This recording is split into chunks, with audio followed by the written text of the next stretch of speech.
Good morning, everybody. This is, of course, your RJ Ash and Row Cooking Show. Good to see you. Today, we are going to talk about what is your favorite attention getting strategy? What is your favorite way to get new eyeballs? We're going to cover all that and more. But before that, there is this. The bot signal has appeared in the sky. Ladies, gentlemen, and every coordinate in between. Welcome to the Bot Signal. My name is RJ Redden. Entrepreneurs hire me to skyrocket their marketing because most feel like they're shouting into a black hole online. They can't get traction to save their lives. Many just sound like a carbon copy of everybody else. So, I create epic engagement experiences that get people to click that button, connect with you, and convert like crazy. Bottom line, if you want your business to soar, better take the woman in the cape. All right, greetings, grasshoppers. Not sure that was heard actually, so I'll have to check that over. Anyway, want to welcome you to the show today because we're going to talk about something that people ask me about all the time. How do you do it, RJ? How do you get new eyeballs? How do you get brand new people interested in what you have, interested in what you're doing next? Because we all need an influx of new eyeballs. We all do, because people, for whatever reason, they drop off, or they've got something else that they're following, or something's happening over there on the side that's attracting their attention. I get it. We all need new people, coming in all the time. And so, how do you do that? What are the numbers you need to look for, and what's your favorite way of doing that? That's what I would like to know. If you have a favorite way of doing that, please write it in the comments, share it with all of us, because this is something everyone is interested in. Now, let's start off this conversation with a little bit of kind of an anchor number, if you will. And I would. The anchor number is this. There is a friend of mine. His name is Jimmy Newson. He's an amazing marketer. He's an SEO person, search engine optimization, and he's incredibly, magnificently good at what he does. Also, maybe one of the nicest guys on the face of the earth. Let me know if you want an intro. He's a great guy. And he and I were talking about lead gathering strategies and things the other day. And what he told me was a little bit surprising. And so that's what I want to start out with. It takes, you're doing well in the lead magnet area if you've got about 30 of them working at any given time. How many times have I put out one and went, all right, this is going to be it? How many times have you done that? Throw it in the comments if you've done that. Good morning, Teresa. I like to go live to get eyeballs. Oh, absolutely, Teresa. Obviously I favor that strategy as well. Getting new eyeballs, through going live, it's exciting. It's cool. It's fun. I've been doing it for a lot of years, and it's one of my favorites as well. One of my favorite strategies. So, let's get back to what I was talking about a minute ago. He said that when you're really doing well, hitting your stride, you've got 30 lead magnets out there that are generating something. When he said that, my expectations, my view of this getting new eyeballs thing was just immediately changed, because I have always thought about it as, okay, work really, really hard on one lead magnet, and then do the very best you can to get that to everybody and then see how it works. Watch the numbers roll in and sort of judge yourself on how that works. Basically meaning that, this one thing is going to do everything for you.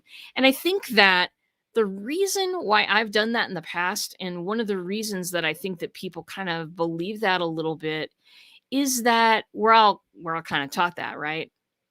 We're all, we're all watching people who are saying, well, this six-step system will bring you $6 million within 6 minutes. All of those types of bro marketing things. We're going to talk about that tomorrow. Actually, it's going to be a lot of fun. So come back for that. But we're all, we kind of are looking at it as that the one lead magnet to rule them all, the one process to rule them all. With leads in general, with getting new eyeballs in general, we're putting all of our eggs into one basket, whether that's one lead magnet, whether that is one form of delivering leads to you. Like, there are people that depend entirely on Facebook ads. There are or Facebook ads or pay-per-click ads, like Google. There are also people, depending on entirely and like one strategy, depending on one lead magnet, if that's all you have, that is where we're going wrong. When I heard that number, that you've got to have 30 lead magnets, and then you're doing good.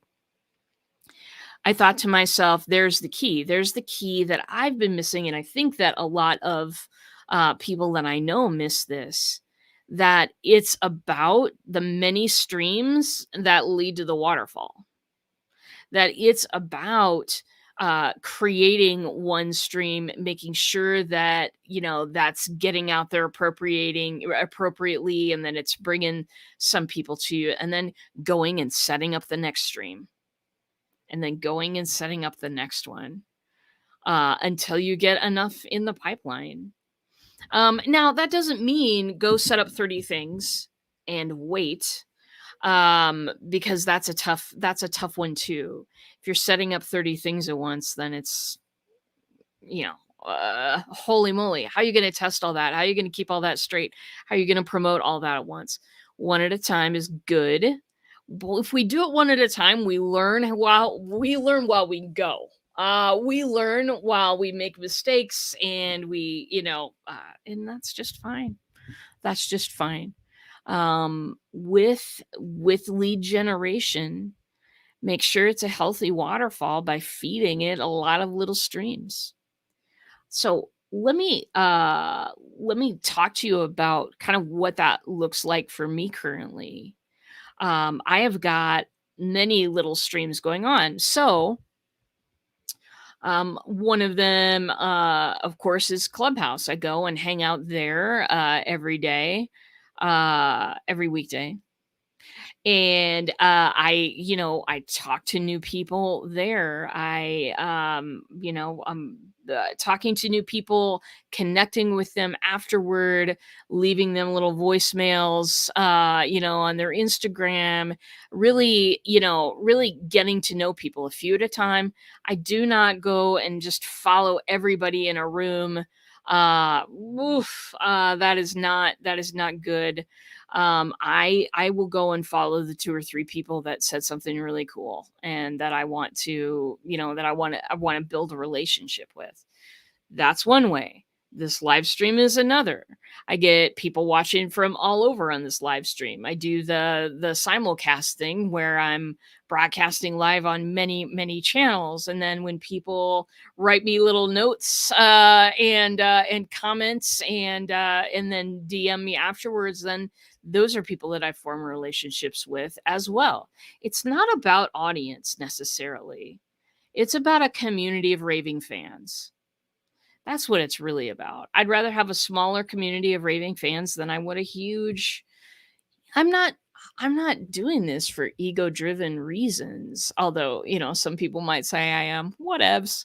Um I'm doing this because let's build a tribe. Let's build an engaging community. Let's make something happen together.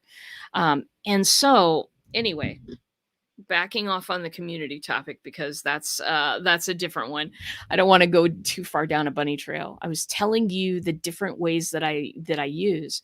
I'm also a member of a group called Synapse, and it's networking with some true meaning behind it, which is a lot of fun. And I meet new people there all the time, which I then have, I have meetings with and talk to, and some of them become clients. Synapse is a wonderful thing. Again, if you want to be introduced to that, let me know too. A lot of fun people in there, and I get to meet them all the time. I am always going from a Synapse meeting to a one-on-one calendar appointment. Um, so there's Synapse. There's also joint venturing joint venturing with people so that when we recommend each other, it adds to our business. So when I'm having something new, I can ask a friend to email their group and see if any, and see if stuff comes from that. So I've got that JV going on where I can ask people, hey, do you want to help me promote this event? There's something in it for you. And that's ends up being what I do. So there's JVing. There's also sometimes I attend classes, not necessarily for the material, but for the other people in the class. Meaning, when I know that there's a certain class that's going to be going on and I'm going to meet some real quality people in there, I will take that as a getting new eyeballs opportunity. I have gotten many people from that. It's kind of a stealth mode. It's total stealth mode, getting new eyeballs. Um, there's, of course, the social media channels and everything else that I use. That to me is not really getting new eyeballs. To me, social media, you might see it if you're a friend of mine. I don't really depend on people seeing that a lot of times unless they're checking me out for the first time. I want to keep the streams going there. I want to keep the posts going because if somebody's checking me out for the first time, I want to appear legit. You know what I mean? I want to have a good presence. But I don't really use it for getting new eyeballs necessarily. It's just that space is so saturated, darlings. I've got another one. Are those COVID goggles? They are not. These goggles I've been wearing for couple of years now. And they're just part of my attire at this point. It's my brand now. My friend Mag Hunter 101, or not 101, just 01. Hello. If you've got some getting new eyeballs strategies for your business, toss them in the comments for me. And Teresa, I also offer free events for people to experience what I do. Oh, love that strategy. Love it. Because the proof is in the pudding, right? The proof is in the pudding. If somebody's attracted to you and what you do, but they still kind of have some thoughts or doubts or something going on, the very best awesome thing is having that live event. Also, it's just so much more low pressure for people. I mean, when I'm talking to somebody and they're, kind of not sure where they're at with their marketing or whatever, I always invite them to my next free event. I hold it every 60 days. So like clockwork, we're putting that bad boy on again on May 13th, and it's a free event. It's not that long, and it is packed full of good information. So for me, holding those free events are a really great secondary to a lot of the meetings that I do. At those free events, sometimes people sell things much more often than not, though I've been noticing, and a few others have been noticing too, that getting people to the free events and then making a paid offer at the end isn't going over as well as just offering to meet with people at the end of that. And I have people scheduling meetings from that usually turns into something. So live events, love that strategy. Count that for sure as another stream of people coming to you. It's all about having a lot of streams is what I'm figuring out. It's all about having a lot of different ways that people can come to you. And what do I do to feed those streams? I have conversations with people. I strike up conversations with people. I say thank you to people. I do introductions from, one person to another when I feel like those two people could help each other out. This is the amazing stuff that I do that helps feed those streams, and then that helps the waterfall go. That it's not enough. It's not enough to put out one and go, okay, you can, and some people are completely amazing and they could just rock it to just amazingly. I would not consider myself one of those people. The and to go with live events, let's talk about speaking too. Let's talk about how speaking can absolutely turn into a large income in some cases. So speaking at your own events and speaking at others events. So events, podcasts, getting interviews, things like that. Those are also really, really great streams as well, because and especially, I tend to like smaller events, 100 people.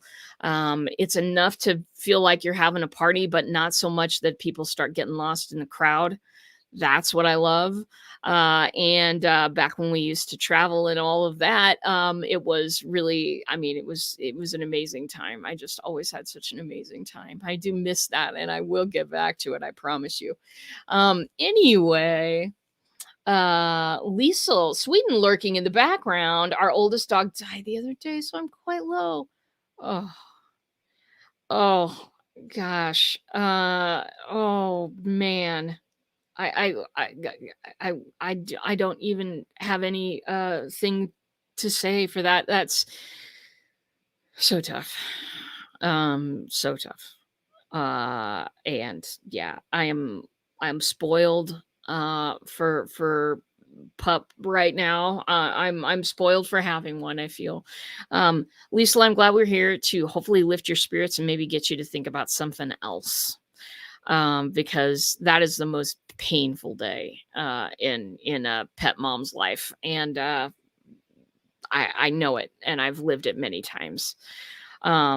Anyway, yeah, speaking at other people's stuff has helped me too, because a lot of times, a lot of times when you are speaking at other people's things, when they ask you to send them a headshot and a bio, pay attention to this.